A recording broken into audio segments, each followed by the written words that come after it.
Alright, we're checking out the new Radiomaster BOXER transmitter in this video. So this one sort of fills in the lineup of their radios here, so basically going from their smallest Zorro, sort of gamepad style, and then you have your TX12, and then we had the TX16S. These are both the Mark II, the latest versions, and this one fills in the space between the larger TX16S and the smaller TX12.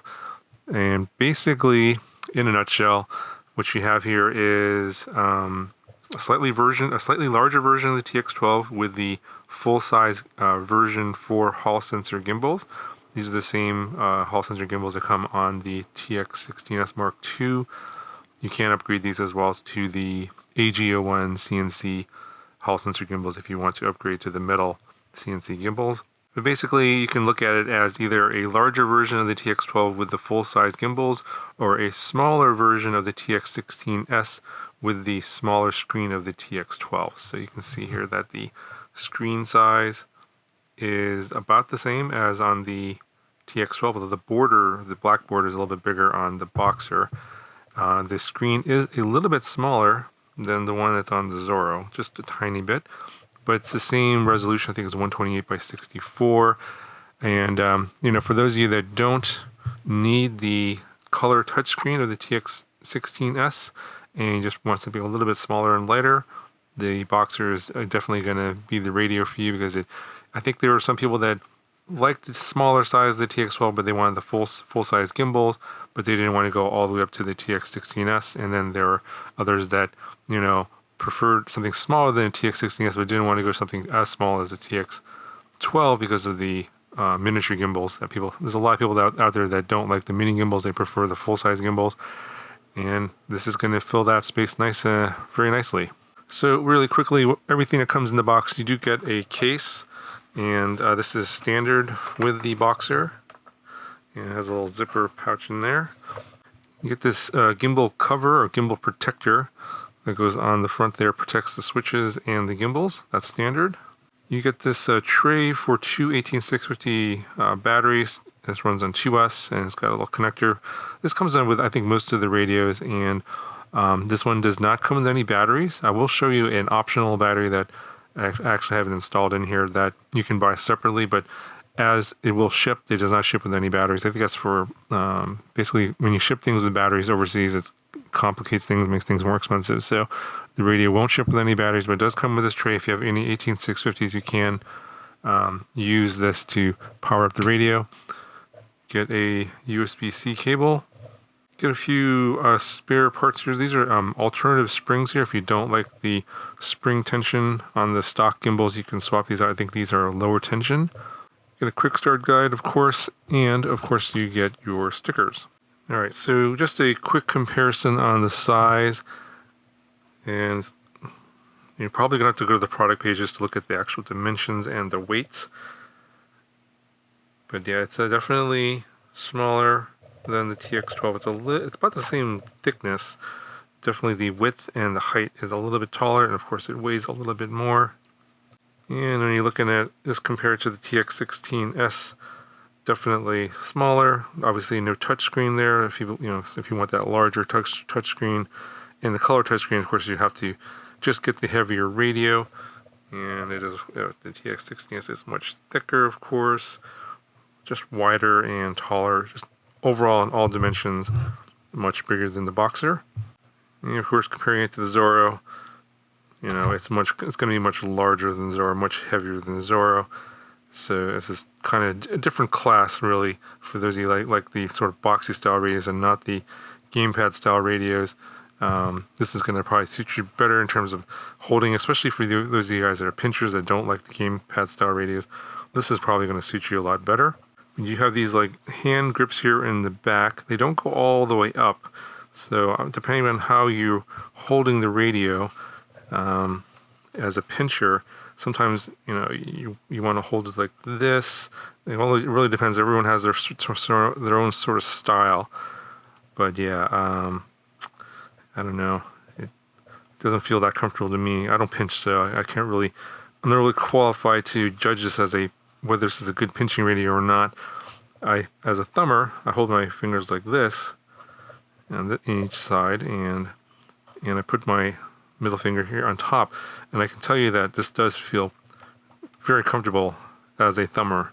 I feel like I have full range of motion. Yeah, it feels good in the hand, not too heavy. Although I think that at this weight, I would probably use a neck strap anyway. So just taking a look at all the buttons and switches. SA here is a 2-position switch. SB is a 3-position switch. You have S1 and 2. These are both dials with a centering detent on both. C is 3-position. D is a 2-position. And then you have 2 switches here on top. SE is a latching switch. And then SF is a momentary switch. So these are on the shoulder and easily accessible. I'd either use arming for SA, or if you like the latching switch, SE as a latching switch would work pretty good as an arming switch. The rest of the stuff here on top, you have the DSC port, that's the trainer port, USB-C. This is USB-C out for connecting to your computer. That will also help you with firmware updates and access to the micro SD card, etc. There's a separate USB-C port on the bottom for charging. I'll show you that here in a second. Headphone jack for audio out, and then you have, this is your standard antenna. This is not installed in the radio. You have to install that and remove the little plug. I think it's an RPSMA antenna. You can rotate it, and it does bend a little bit, but it's a little bit shorter than the standard T antenna that comes with the Express LRS module. So this is what that one looks like. It's a little bit. That one's a little bit taller. And just note there's a warning here. You should install the antenna before you power on the radio, otherwise you risk burning out the transmitter components inside. Got your power switch here. Got your trim switches here. 6-position switch right here, which corresponds to the same sort of 6-position switch on the TX16S. You can see those white buttons there on top. Of course, this is a bit wider, but they will function in the same way. Got a scroll wheel here, which you can click. Model button, system button, return, page forward, page back, and the telemetry page. All the buttons feel nice and solid. And then here is the USB-C port here on the bottom. This is for charging. It does have quick charge 3.0 capability, so you can charge up to 2 amps and charge up that internal battery a lot faster. And there's this like QR code sticker here. I think this is for the warranty or the manual, but it does cover the seam here between the 2 parts of the radio. So I think if you break that, it probably voids the warranty. So nothing on the sides, no buttons or anything like that. The grip here is like a soft touch plastic, not quite a rubber, but it's almost like a rubber feel, maybe a hard rubber. It is grippy, but not too sticky. So in the back here, you have this cloth handle, and it's just held in by these 2 screws here that I think you could, if you wanted to make it shorter, you could adjust it to these 2 inner screw holes on the handle here. So it'll make the length a little bit shorter, but I guess they're going with this. I'm not sure exactly why they went with this instead of the metal, but yeah, I mean, I guess it's just a design decision, and we'll see if people like that or not. I'm not really sure. For me personally, I would rather have a little bit of a handle there to at least have the radio tilt up. Of course, there's probably going to be third-party add-ons you can put on here, or 3D printed parts you can just screw into those holes, and that'll serve the same function. So it's probably not a big deal. Standard size GR module bay here in the back, and this is going to be for your external modules. So this is an Express LRS micro module, and this one goes up to 1 watt. So the version of the radio I have here is the 4-in-1 version. I wanted the 4-in-1, I guess the 4-in-1 chip inside to connect to all the different protocols out there. And I typically like having my Express LRS modules to be external, so I can swap them out in case I want something a little bit different or more power, less power, etc. If you get the Express LRS version of this, it will go up to 1 watt. and it does have a cooling fan inside. And I believe it comes with version 3 out of the box. I don't have that, so I wasn't able to test it. It does have of course, all the F modes up to 1000 hertz or whatever for the refresh rate that XpressLRS version 3 supports. So that's all going to be, standard out of the box on that version. But this does come in the XpressLRS version, the 4-in-1 module version, and then there's a CC2500 version. And if you just want the CC2500 version, which is just like FreeSky protocol basically, you'll save a little bit of money. I think that's $100 for this. And then if you get the 4-in-1 or the XpressLRS, then it moves you up to, I think, 140. So it's quite a bit more. So if you just need FreeSky, and if you're going to be using your other external modules separately, that's probably a good way to save the money. But yeah, I wanted to go with the 4-in-1 module because I connect to a lot of different receivers. Anyways, moving on here, we'll look at the back here. It's a very large battery bay. And you got a little piece of foam there to hold the battery in place. This is not included. This is an option you can buy separately. This is a 2S 6200 milliamp hour or 6.2 amp hour battery. And it looks like this is a 45.88 watt hours. Pretty big battery. It actually fills up the whole bay, and it's actually quite a bit larger than that tray that holds two 18650s. The micro SD card here is included, and it's in this little tray here in the back behind the battery. And this is where the battery plugs in. And there's a warning back here about which batteries to charge. Basically, it's limited to 2S lithium-ion or Lipo batteries. Go ahead and turn it on. Welcome to EdgeTX. So it does come with EdgeTX 2.8 on here. And again, I didn't get the XpressLRS version of this one, so I can't tell you exactly how that operates. But I'm told that it has all the latest firmware versions already pre-installed out of the box. So in terms of my own personal use with this here, I'm not really a big fan of the large gimbals. I am probably an exception to the rule. I think most people, it seems like prefer the larger gimbals, at least most of the other YouTubers out there. I'm one of the people that sort of prefer the smaller gimbals, especially the ones on the Zora. These are my favorite. I actually prefer these the most in this form factor, and this is what I mainly use as my daily driver. Although I don't use this as my daily driver currently because, I prefer even smaller and lighter radios than even this one.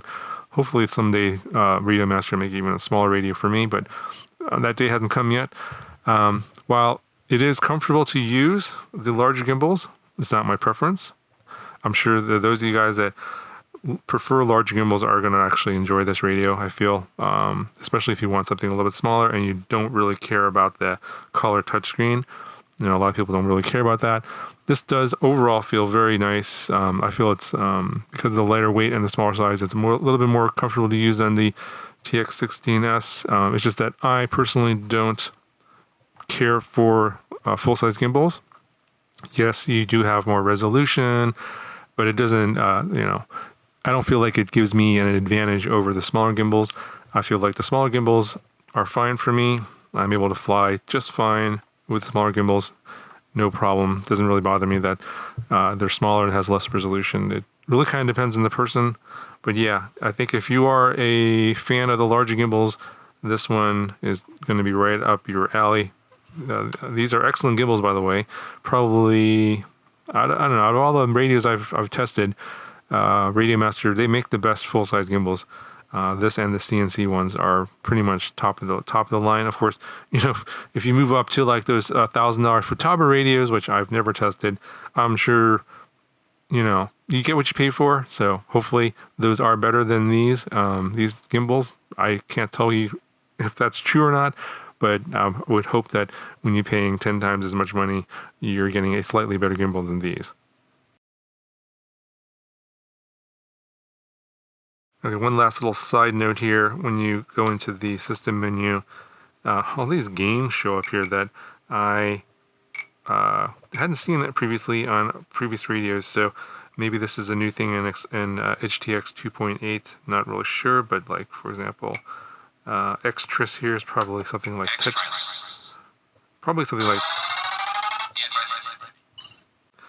You can see here, looks like this is something like Tetris.